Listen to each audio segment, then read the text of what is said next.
The morning of Daniel's wedding arrived. Wrapped in pale gold light, the kind that falls through tall church windows and makes everything look like it belongs in a painting. Eleanor Voss stood in the bridal suite anteroom, adjusting the boutonniere she would present to her son before he walked down the aisle, and she permitted herself, for just one moment, to feel the fullness of what the day meant. 26 years ago, she had held Daniel as a newborn in a hospital room that smelled of antiseptic and wonder, and she had made him a silent promise. Whatever it cost her, whatever she had to endure, she would give him a life worth celebrating. Today was the proof that she had kept that promise. She did not yet know that within 2 hours, in the marble-floored foyer of the Harrington Grand Hotel's reception ballroom, her ex-husband would stand before their son's 300 wedding guests and do what he had always done best: perform. But we will get to that, because the performance this time would not go the way Richard Voss expected. Before we go any further, if you are watching this for the first time, welcome. Hit that like button right now and subscribe if you have not already, because stories like Eleanor's deserve an audience, and I want to know, where are you watching from today? Drop your city or country in the comments below. Now, let's go back to where this really began. 5 years earlier, the divorce had been completed with the cold efficiency of a business transaction, which was, Eleanor had come to understand, exactly what her marriage had been to Richard all along. He had arrived at the mediation table in a suit that cost more than Eleanor's monthly car payment, flanked by 2 attorneys, and he had looked at her across that polished oak table with the particular expression she had spent 19 years learning to decode. It was not contempt, not exactly. It was something closer to mild inconvenience, the way a person might look at a parking ticket. Eleanor had sat on her side of the table, in a navy blazer she had owned for 7 years, her hair pulled back, no jewelry except the small stud earrings her mother had left her. She had looked, she knew, precisely like what Richard's attorneys had assessed her to be: a woman of modest means, recently unemployed from a mid-level project management position, the primary caregiver for a college-aged son, applying for maintenance and a share of marital assets that Richard's team had spent 18 months restructuring to appear considerably smaller than they were. What Richard's attorneys had not bothered to assess, because people who wear 7-year-old blazers to mediation are rarely worth assessing beyond the obvious, was the notebook Eleanor kept in her lap beneath the table. In it were 5 years of her own documentation, property transfer records she had quietly requested, LLC formation dates that did not align with Richard's claimed timeline of business activity, a pattern of asset movement that told a story entirely different from the one his financial disclosures presented. She had not shown the notebook. Not that day. She had accepted a settlement that Richard's team considered generous and that Eleanor considered a starting position. She had signed the papers, shaken the appropriate hands, and walked out into an October afternoon, feeling something she could not immediately name. It took her the drive home to identify it: clarity. For the first time in years, she felt completely, terrifyingly, exhilaratingly clear. Richard had kept the house in Westfield, the vacation property in Vermont, the investment accounts, and the Porsche. Eleanor had taken her Honda Civic, a modest cash settlement, her half of their joint savings account, and the one thing Richard had never understood the value of, because Richard measured value only in immediate market terms. She had taken time. She moved into a 2-bedroom apartment in the Alderton neighborhood, the kind of building with a buzzer system that occasionally worked and neighbors who played music on weekend evenings. Daniel, who was 21 then and finishing his undergraduate degree, came to help her unpack. He had stood in the middle of the smaller bedroom with a box of books in his arms and looked at her with the expression children wear when they are trying to determine whether their parent is about to fall apart. "Mom," he had said, "are you okay? Actually, okay. Not just saying you are." She had taken the box from him, set it on the floor, and looked at her son with the full honesty he deserved. "I will be," she had told him. "And I need you to trust me that I know what I am doing." He had trusted her. That trust was, in many ways, the engine of everything that followed. Because what Eleanor had not told Richard, had not told her attorneys, had not told anyone except one person, was that 6 weeks before she signed the divorce papers, she had finalized an agreement of an entirely different kind. For 3 years prior to the divorce proceedings, while managing the household and the invisible labor that Richard had never noticed, precisely because she performed it so well, Eleanor had spent her evenings on something else. She had a degree in civil engineering that predated her marriage, a credential she had set aside when Daniel was born because Richard's career had been the one that mattered, and a mind that had never stopped working, even when the world around her had stopped noticing it was doing so. She had spent those 3 years developing a proprietary structural analysis methodology, a software framework, essentially, for identifying load distribution inefficiencies in large-scale construction projects before they became catastrophically expensive problems. It was the kind of tool that the commercial real estate development industry did not know it desperately needed until she showed them that it did. The person she had told was her college roommate, Simone Park, who had spent the intervening decades becoming one of the more quietly formidable venture partners on the eastern seaboard. Simone had looked at Eleanor's framework for approximately 40 minutes before setting down her reading glasses and saying, with the directness that had always been her most reliable quality, "This is worth a significant amount of money, and I want to be the one who helps you prove it." The licensing agreement they signed 6 weeks before Eleanor's divorce was finalized transferred the commercial rights to Eleanor's methodology to a development entity that Simone's firm structured. Eleanor retained intellectual ownership and a royalty arrangement that, in the first year alone, generated more money than her entire settlement from Richard.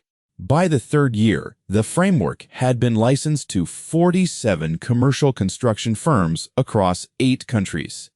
By the 5th year, by the morning of Daniel's wedding, the number was considerably larger, and Eleanor Voss was, by any reasonable accounting, worth somewhere north of $1.2 billion. She had not told Richard. She had not told most people, in fact. She had moved out of the Alderton apartment at the end of year 2 and purchased, quietly, a townhouse in the Mercer Hill neighborhood, tasteful, substantial, the kind of property that suggested professional success without announcing itself.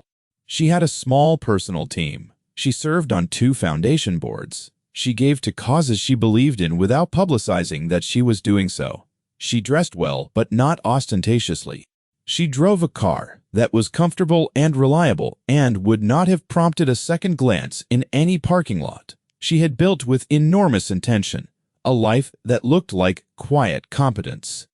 Because she had learned in 19 years of marriage to Richard Voss that the most powerful position you can occupy is the one your adversaries have already dismissed. Richard, in those same 5 years, had done what Richard always did.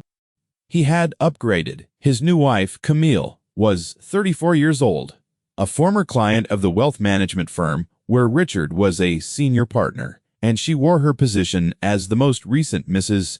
Voss with the visible pride of someone who had competed for something and won. She was not, Eleanor had observed from the careful distance of shared parenting logistics, an unkind person, exactly. She was simply a person who had adopted Richard's hierarchy of values so completely that she could no longer see outside them, and in that hierarchy, Eleanor occupied a very specific rung, the discarded first draft. The humble origin story that made Richard's current chapter more impressive by contrast. Daniel had navigated the geography of his divided family with a grace that regularly astonished Eleanor and occasionally broke her heart. He loved his father, as children do, with a loyalty that was not diminished by clear-eyed awareness of who his father was. He had built his own life, completed a master's degree in urban planning, found a career he was good at and passionate about, and fallen in love with a woman named Petra Okafor, who was an emergency medicine physician with a laugh that could fill a room and a steadiness under pressure that Eleanor recognized and deeply admired. The engagement had been announced 18 months before the wedding. The planning had been, by Eleanor and Petra's family's agreement, a collaboration. Eleanor had contributed generously to the wedding costs through an intermediary account that simply appeared as a gift from family, untraceable to any specific level of wealth, and she had attended every planning meeting she was invited to with enthusiasm and without interference. She had been present, supportive, excited genuinely, in the way only a mother who has kept a long patience can be excited when the good things finally arrive. Richard and Camille had also contributed to the wedding costs. Richard had made certain that Daniel knew the amount, had referenced it in conversation more than once, and had implied, with the subtlety of a foghorn, that the Voss contribution was the primary financial pillar of the event. Eleanor had heard this secondhand from Daniel, who had relayed it with the tired exasperation of someone accustomed to managing his father's need to be the most important person in any given room. She had said nothing. She had simply added, through her intermediary, an additional amount that covered the difference between what Richard had contributed and the actual total cost of the event. She had then forgotten about it because money, for Eleanor, had long since ceased to be the point. The wedding ceremony was held at St. Augustine's, a stone church with high ceilings and afternoon light that did exactly what it was supposed to do. And Eleanor sat in the front pew on the groom's side and watched her son marry his person. And she cried the way mothers cry at weddings, thoroughly, without apology, and with the specific joy of someone who knows what it cost to get here. Richard sat across the aisle, Camille beside him in a dress that had clearly been selected to photograph beautifully, and he looked handsome and proud in the way of a man who considers his children's achievements a reflection of himself, which is a species of love, Eleanor thought, even if it is a limited one. It was at the reception that things shifted. The Harrington Grand Hotel's ballroom was everything Petra and Daniel had wanted. Warm lighting, round tables with tall floral arrangements, a band that knew the difference between background music and performance, and the kind of catering that made guests feel genuinely cared for rather than merely fed. Eleanor moved through the room easily, greeting people, laughing with Petra's parents, who had become people she genuinely liked over the course of the planning year. She was wearing a gown of deep rose silk, chosen with Simone's assistance, and her personal stylist's execution that was elegant without dominating. She had not come to dominate, she had come to celebrate her son. She was standing near the bar with Petra's aunt, a radiologist named Dr. Amara, who was telling an extremely funny story about a hospital administrator and a misdelivered floral arrangement when she heard Richard's voice carrying across the ambient sound of the room. He was on the other side of the bar cluster, back half-turned to Eleanor, holding court with a group of his business colleagues who had attended the wedding. Camille was at his side, her hand resting lightly on his arm in the way of someone who has learned that the best position in Richard's orbit is the one closest to him when he is performing well. "No, the ceremony was beautiful," Richard was saying, accepting a glass of champagne with the ease of someone accustomed to being handed things. "Really moving. You know, I always say, the day a man's son gets married is the day you feel every year of everything you put into raising him." His colleague, a heavy-set man with a red face who Eleanor vaguely recognized from some long-ago firm event, nodded with enthusiasm. "And the venue," Richard continued, gesturing broadly at the ballroom. "This is what it means to do things properly. I made sure of that. When you're giving your son a wedding, you don't cut corners." "Beautiful place," the colleague agreed. "Must have cost something. Well," Richard's smile carried the particular modesty of someone who is not being modest at all. "You know, when it's your son, you don't think about the number." Eleanor took a quiet sip of her sparkling water. She said nothing. She watched Dr. Amara continue her story, and she smiled at the right moments, and she thought about nothing in particular. It was 20 minutes later when Richard saw her. He had rotated through his circle, the way Richard always rotated at social events, ensuring maximum distribution of himself. And he arrived near where Eleanor stood with the expression of a man performing graciousness.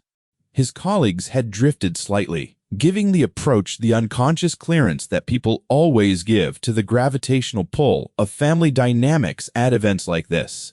Eleanor. He said her name the way someone says the name of a piece of furniture they remember from a previous apartment, not unkindly, simply placed. Richard. She matched his tone exactly. You look, he paused, in the way of a man conducting a rapid appraisal and deciding what to do with the results. Well, you look well. Thank you. So do you. Camille appeared at his side, her smile deployed with precision. Eleanor. The ceremony was just gorgeous, wasn't it? Daniel looked so handsome. We're just over the moon. She touched Richard's arm again. The gesture, Eleanor had long ago realized, was not possessiveness, it was calibration. Camille touched Richard to remind herself where she stood. He did look wonderful, Eleanor agreed. Both of them did. Petra was extraordinary. There was a beat of conversation that covered the ceremony. The flowers, the band's choice of processional music. Normal. Civil. The practiced ease of people who have learned the choreography of shared events and perform it without visible effort.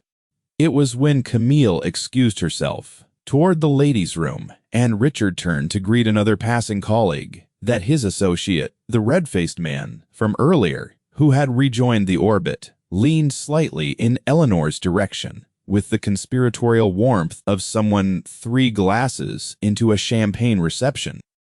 So you're the first Mrs. Voss, he said, not unkindly, but with the bluntness of a man who considers directness a social asset.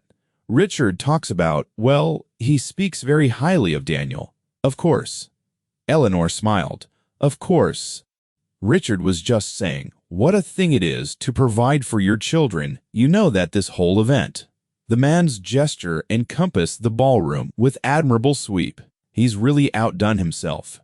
It is a beautiful event, Eleanor said. Are you? The man seemed to be searching for the least impolite version of a question Eleanor had heard in various forms over 5 years. What is it you do, if you don't mind my asking? Before Eleanor could answer, Richard had turned back. Having completed his brief greeting, he had heard the question. His expression did something small and quick, a micro-adjustment that Eleanor recognized as his way of preparing to be the one who answers questions about Eleanor before Eleanor can answer them herself. Eleanor manages, he said, with a warmth that was just indulgent enough to be cutting. Some consulting work, project coordination, isn't it, Elle? She stays busy. He said it with the ease of someone describing a hobby. He said it in the voice he had used. Eleanor now understood, for their entire marriage, when speaking about her work to people who mattered to him. The voice that said she has something to do, which is kind, but let's not slow down to examine it. His colleague smiled with the polite blankness of someone who has received sufficient information and found it to be appropriately modest. Eleanor looked at Richard. She held the look for 1 second, 2. Long enough for him to register that she had heard him with full comprehension. Then she smiled. Something like that, she said. She excused herself to find Petra's parents. The moment that changed the temperature of the evening came during the cocktail hour in the marble-floored foyer adjacent to the ballroom, where several dozen guests had drifted for air and conversation. Eleanor had been speaking with Daniel's best man, a friend from graduate school named Owen, when she became aware of an expanding circle of attention nearby. The expansion was the kind that happens when someone is holding forth at sufficient volume to draw an audience without quite intending to appear to do so. Richard was at the center of it. He had an audience of perhaps 8 people now, his colleagues, a couple from Petra's family who had not yet decoded the social geometry, 2 of Daniel's university friends who were young enough to find Richard's confidence impressive. Camille stood at his side. The champagne, at this point, was doing some of the work that Richard's native inclination had started. "The thing about raising a son," Richard was saying, with the tone of a man who has been asked to share wisdom and is equal to the request, "is that they watch what you do, not what you say. And what I've always tried to model for Daniel is that you build something. You work. You create a position for yourself through effort and excellence, and eventually that position is simply undeniable." He smiled. "I look at this room today, and I think that's what it means to provide. That's what it means to be the foundation." Someone in the circle said something appreciative. Now, Daniel had support from both sides, of course, Richard continued. And here Eleanor felt the slight pivot in his body language from across the foyer, the way a performer angles for maximum effect. "But I'll tell you, a father's role, and I know it's old-fashioned to say it, is to be the one who makes things possible. Financially, professionally, in terms of the doors you open." He paused. His mother, bless her, did what she could. She had her little projects. But the truth is, when you're dividing a life in two and starting over, certain people flourish and certain people. He made a gesture of gentle philosophical resignation, encompassing Eleanor's general situation with a minimal movement of his hand that managed to suggest modest apartments and 7-year-old blazers and the particular smallness of a life. Without Richard Voss in it, they find their level. There it was, not cruelty, technically. Something more refined than cruelty. The casual brutality of someone who has never had to edit themselves in front of an audience because the audience has always been on their side. They find their level. Several things happened in the following moment. Camille's hand on Richard's arm tightened slightly. Eleanor saw it in a way that suggested even Camille had registered that a line had been crossed. Owen, standing beside Eleanor, went very still. And two people stepped into the foyer from the direction of the ballroom entrance. The first was Simone Park, who had arrived late due to a flight delay from a board meeting in Zurich and had been texting Eleanor apologies since the ceremony. She was wearing a steel gray suit that had almost certainly cost more than most cars in the parking lot, and she moved with the particular ease of someone who could buy the building she was standing in and was too well-bred to mention it. The second person was Harrison Webb, who was the chairman of Voss Industries, not Richard's firm, which shared no name by coincidence, but a rather different one. Harrison Webb was the chairman of the construction technology holding company that had licensed Eleanor's methodology globally. And he had come to the wedding because he had known Daniel since the boy was 19 years old and had watched Eleanor build something remarkable from a standing start. And because you attend the weddings of people you consider family. Harrison was 63 years old, had white hair, and possessed the deeply unhurried quality of a man who has never needed to perform importance because importance simply attended him. He saw Eleanor from across the foyer. His face opened with genuine warmth. He crossed toward her without acknowledging, initially, anyone else in the room. Eleanor. He took both her hands. "I am so sorry I missed the ceremony. The Zurich connection. Harrison, don't. You're here. That's what matters. Petra is extraordinary. I spoke with her briefly in the ballroom. Your son has done very well." He said it with the quiet pride of a man who had watched a young person grow up and found the results satisfying. He turned, then, with the natural courtesy of someone being introduced to a room, and his gaze moved across the circle. It found Richard. Something shifted in Harrison Webb's expression, not dramatically. Simply a slight recalibration, the adjustment of a man encountering an unexpected variable, because Harrison Webb knew Richard Voss, or knew of him. Richard's firm was one of the smaller wealth management houses that had, 3 years prior, attempted to position itself as an advisory partner to the holding company Harrison chaired. The attempt had been unsuccessful. Harrison had reviewed the firm's profile and found it unremarkable. He had not thought of Richard Voss since. But Harrison was a person of broad social intelligence, and he understood immediately. From the arrangement of bodies in the foyer and the specific quality of the silence that had followed his greeting of Eleanor, that something had been happening in this room before he arrived. "Is this your ex-husband?" he said to Eleanor, quietly and pleasantly, because Harrison had never believed in performing social fictions that served no one. "It is," Eleanor said. Harrison turned to Richard and extended his hand with the measured courtesy of someone who extends courtesy as a matter of principle. "Harrison Webb, I've known Eleanor for— How many years is it now, Elle?" "Since 1997, Eleanor said. "Harrison was a friend of my father's before he became a colleague." "A remarkable woman," Harrison said to Richard, with the plain directness of a statement that requires no decoration. "I expect you know that, of course." Richard had shaken Harrison's hand with the automatic reflex of someone whose social training is bone-deep. But something had changed in his face. The name Harrison Webb was not unfamiliar to him. It sat somewhere in the architecture of his professional knowledge, in the way that names of sufficient consequence always do. Slightly above immediate retrieval, but not so far that a moment's context cannot bring them forward. "Of course," Richard said, "a great mother to Daniel. We're all very proud." Harrison's acknowledgement was the kind that neither agrees nor disagrees. He turned back to Eleanor. "Simone tells me the Singapore licensing agreement came through this week. Congratulations. That's a significant market." Richard was very still. It was not a stillness of composure. It was the stillness of a person whose mental processing has outpaced their social presentation, who is running calculations faster than their expression can follow. "It did," Eleanor said warmly. "I've been wanting to discuss the Southeast Asia expansion, but tonight isn't the night for business. Tonight is for Daniel." "Entirely right."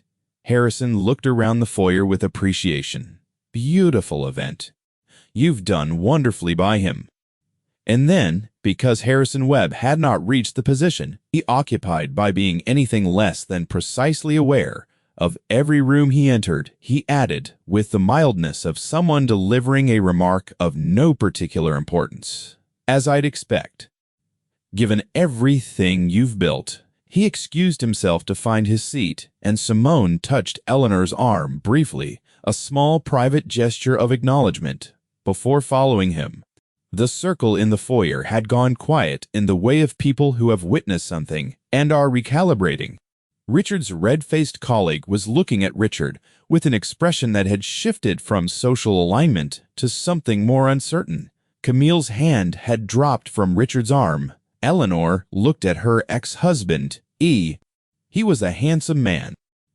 He had always been a handsome man, and he stood well, and his suit was excellent, and he looked, in this moment, like an extremely well-dressed person who has just put their foot through a floor they were certain was solid. She did not press it. That was important. She did not say anything that could be construed as cruelty. She did not use the moment as a platform. She was not there to perform for the circle any more than she had ever been there to perform for anyone. "I should get back to the ballroom," she said, to no one in particular, and therefore to everyone. "I don't want to miss the first dance." She left.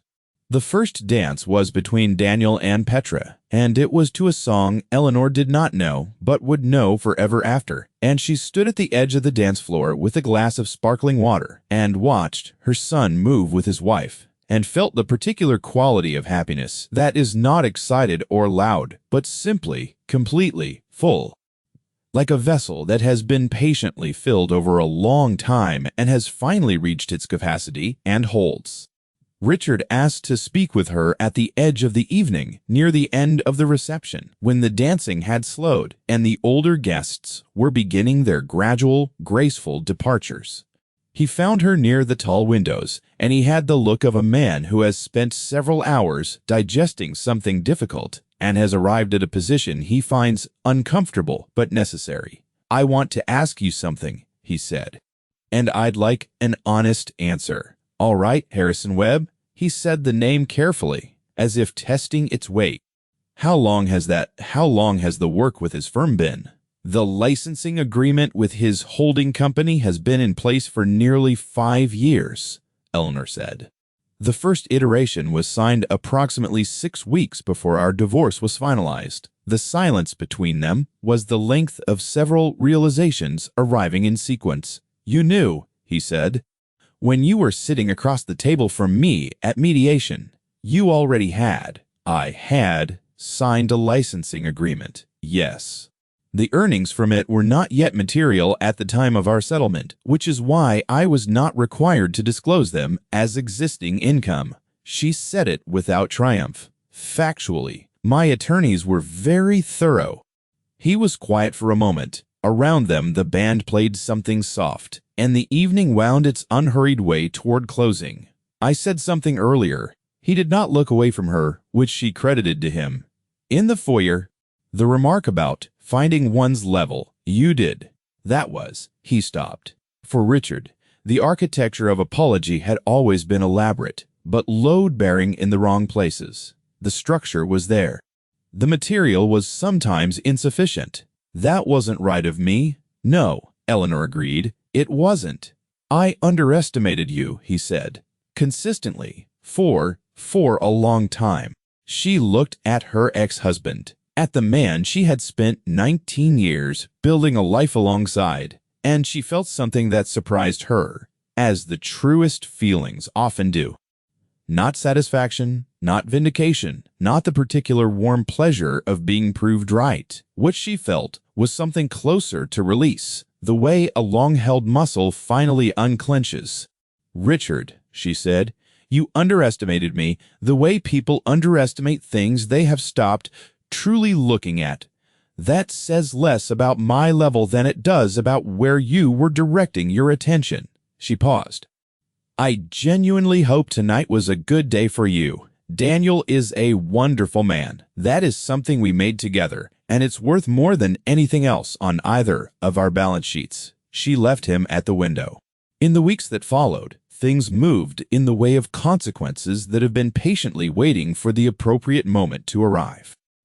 Richard's red-faced colleague, whose name was Gordon, turned out to be the founding partner of a mid-sized infrastructure investment firm that had, for the past 2 years, been quietly evaluating whether to pursue a licensing arrangement with the construction technology holding company that Harrison Webb chaired. That company's primary differentiating asset was Eleanor's methodology framework. Gordon, who had spent the evening of Daniel's wedding learning this in layers, placed a call to his firm's managing director on the Monday following the reception. Within the week, preliminary conversations had begun, and the introductory materials that were distributed described Eleanor Voss as the foundational intellectual architect of the platform. Gordon sent Eleanor a brief professional note through the firm's official channel, apologizing for any discourtesy during the wedding reception and expressing his firm's interest in establishing a relationship. Eleanor passed the note to her business development team and considered the matter organized. Camille called Eleanor 3 days after the wedding. Eleanor did not know quite what to make of this, and so she answered. "I want you to know," Camille said, and there was a quality in her voice that was different from the social precision of the ballroom, something stripped of its performance, slightly raw, the voice of a person speaking without the usual preparation, "that I told him he was wrong.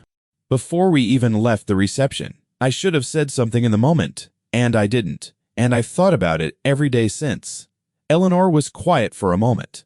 "Why are you telling me this?" "Because," Camille stopped, regrouped, "and because I think I've been looking at you through his lens for 5 years, and that wasn't fair of me. And because I'm going to be in Daniel's life, and you're going to be in Daniel's life, and I would like us to manage that better than we have." It was not a perfect apology. It was also not nothing. "I appreciate you calling," Eleanor said, and she meant it. Not expansively, not with the warmth of forgiveness wholesale granted, but with the genuine, measured appreciation of someone who recognizes that the small acts of honesty are often the hardest ones. Daniel came to Eleanor's townhouse for dinner 2 weeks after the wedding. He and Petra were back from their honeymoon, tanned and settled into the particular glow of people who have made a decision they are confident about. They sat at Eleanor's kitchen table. She had always preferred kitchens to dining rooms, which had been a point of friction in the Westfield house, and ate the pasta Eleanor made from a recipe that had its origins in her mother's handwriting on a card now laminated from handling. At some point in the evening, after the wine had been poured and the dinner cleared, Daniel looked at his mother with the same expression he had worn in the smaller bedroom of the Alderton apartment 5 years prior. The expression of a son taking a careful reading of whether the person he loves most is genuinely all right. "Dad called me," he said, not as an accusation, as information offered. "I assumed he might. He told me he owed you an apology and that he'd given you one. I don't know what that's worth to you." "It's worth what it is," Eleanor said. "Not more, not less." Daniel nodded. He turned his wine glass by the stem, the thinking habit he had carried since adolescence. "Mom, can I ask you something that I should probably have asked a long time ago?" "Always." "When you signed the divorce papers, when you took that settlement and moved into the Alderton place," he looked at her steadily. "Did you already know? Did you already know what you were building?" Eleanor considered the question as it deserved. The honest answer was not simple, because the honest answer involved the specific quality of knowing that is not certainty but conviction. She had not known, in those precise October days, that the licensing framework would become what it became. She had known, with the deep, unargued certainty of someone who has finally stopped suppressing their own judgment, that it had the potential to, and she had known something more fundamental than that. She had known who she was. She had known what she was capable of.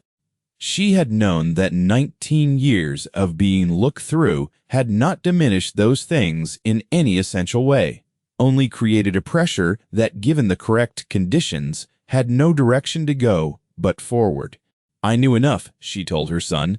Petra reached across the table and covered Eleanor's hand with hers. The gesture was simple and complete. "I want to say something to both of you," Eleanor said. "And then I want to hear about the honeymoon, every detail. And I want us to have another glass of wine and talk about nothing important for at least an hour." She looked at them. "What I want to say is this. There will be moments in your life, in your marriage, when someone from the outside, or possibly from the inside, will look at what you have and what you are and decide that they can measure it, that they can weigh it and assign it a position on some scale they've invented. And they may be very confident about that number. They may state it in front of audiences. They may believe it entirely." She paused. "Let them believe it. The number they're assigning belongs to their imagination, not your life. Your actual life, the work you do, the love you tend, the things you build in the quiet where no one is watching, that operates on a completely different scale than the one they're using. And one day, usually when you have least arranged for it, the actual scale becomes visible. And the gap between their number and yours is the most clarifying thing you will ever see." Daniel was looking at her with the expression she had first seen on his face when he was 8 years old, and she had explained something to him that he had not yet had words for, but had immediately recognized as true. "Were you ever angry?" he asked quietly. "Through all of it, yes," she said. "Of course, I was angry. Anger is appropriate. The question is what you do with it." Pause. She smiled at her son and her daughter-in-law across the warmth of her kitchen table. "I made it into something useful." The following spring, Eleanor was invited to deliver the keynote address at an international construction technology conference in Lisbon. She spoke for 40 minutes about structural analysis methodology, about the specific problem her framework had been designed to address, and about what it meant to build things that were meant to last. Her remarks were technical and precise, and occasionally funny, and they were received with the extended applause of an audience that has heard something genuinely worth hearing. In the final minutes of her address, she departed from her prepared remarks. She put down her notes and looked out at the audience, engineers and developers and investors from 31 countries, many of whom had spent portions of their careers using the tools she had built at a kitchen table during the years when the world had not been watching her. "I want to say one thing That is not about methodology, she said. It is about time. There is a particular period in any ambitious project where the foundations are in place and the structure is being built, and from the outside, from certain angles, at certain distances, it looks like nothing is happening. The site is quiet, the progress is invisible. People walk by and see an empty lot and make their assessments, and those assessments are often unkind because humans are impatient with processes they cannot see. But the foundation does not require their patience. The foundation does not require their observation. The foundation requires only that the person who laid it continues to believe in the load it will one day be asked to carry. She paused. Lay your foundations carefully. Work in the quiet. Trust the process you can see even when no one else can see it yet. And never reorganize your ambitions to fit someone else's assessment of your capacity. The assessment is theirs. The capacity is yours. She received a standing ovation from an audience in Lisbon that she would later describe to Simone as one of the more unexpected moments of her life. Simone had replied, with the directness that had always been her most reliable quality, that it was one of the least unexpected moments of Eleanor's life, and that Eleanor should not confuse the world being slow to notice with the world being a surprise. On the evening of Daniel and Petra's first anniversary, Eleanor sat in the townhouse garden in the last of the summer light, reading a report from her Singapore team that required 3 corrections and 1 congratulatory call. She set the report aside when the corrections were noted and sat for a while in the garden's quiet, and thought about nothing in particular, which is a luxury that takes a long time to earn. Her phone lit with a photograph from Daniel. He and Petra at dinner somewhere, their faces inclined together, laughing at something the camera had not caught. The caption read simply, "First one down, all the rest to go." Then, a moment later, "Thank you for everything, Mom. For all of it. Even the things I didn't know about until later." She looked at the photograph for a long moment. At her son's face, which had her eyes, and Richard's jaw, and something else, something entirely its own, which was the thing that no one can transmit or withhold or claim credit for, the specific light a person carries when they have been raised by someone who kept their promises. She typed back, "That's what foundations are for." She set the phone down. The evening light moved through the garden in the slow way of evenings that are not in a hurry, and Eleanor Voss sat in the middle of the life she had built, in the middle of the quiet that was not emptiness but completion, and she felt, without drama or announcement, exactly what she was worth, which was more than any room had ever been large enough to hold. Before we close, if Eleanor's story moved you, hit that like button and make sure you are subscribed, because every week we bring you stories about people who quietly outbuilt everyone, who underestimated them, and you do not want to miss what's coming next. And I want to hear from you. Has someone in your life ever misjudged your level and lived to see the full picture? Tell me in the comments. The conversation down there is always worth having. The foundation does not require their observation. It only requires that you keep building.